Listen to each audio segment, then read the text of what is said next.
Кыргызстандагы жогорку окуу жайларга өтүүгө кайсы тесттерди тапшыруу керек? Негизги тестти бардык абитуриенттер тапшырышат.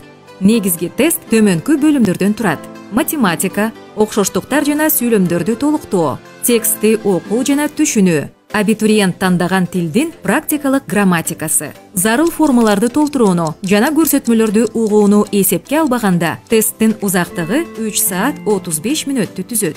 Эгерде сиз бөлүмдү берилген убакыттан мурда аткарып өтсөңүз, ишиңизди дагы бир сыйра текшерип алыңыз да дептерди жаап, кийинки бөлүмдүн үстүнөн иштөөгө уруксат берилерин күтүңүз.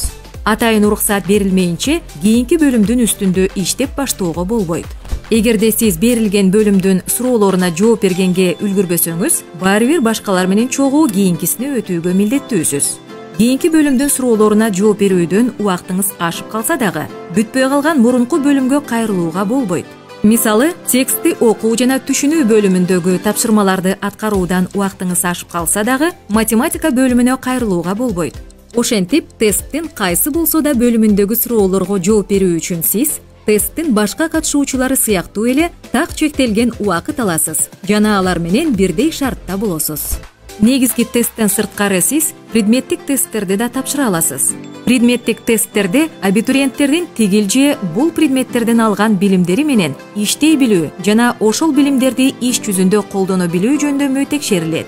Предметтик тесттер 8 сабак боюнча сунушталат: химия, биология, физика, математика, тарых, англис тили, кыргыз тили жана адабияты, орус тили жана адабияты. Предметтик тестти сиз өтөм деп жаткан адистик, тигил же бул предмет боюнча тест тапшырууну талап кылган учурда гана тапшырууңуз керек.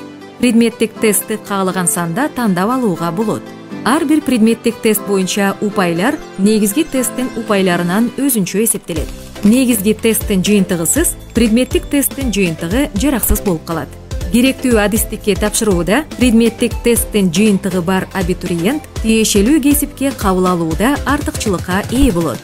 Кыргыз Республикасынын Билим берүү жана Илим министрлигинин буйругуна ылайык, Кыргыз Республикасынын жогорку окуу жайларынын бардыгына, алардын менчик түрүнө жана ведомстволук караштуулугуна карабай, гранттык да, контракттык да негиздеги күндүзгү, кечки жана дистанттык окутуу формасына кабыл алуу ЖРТ жыйынтыгы менен гана болот.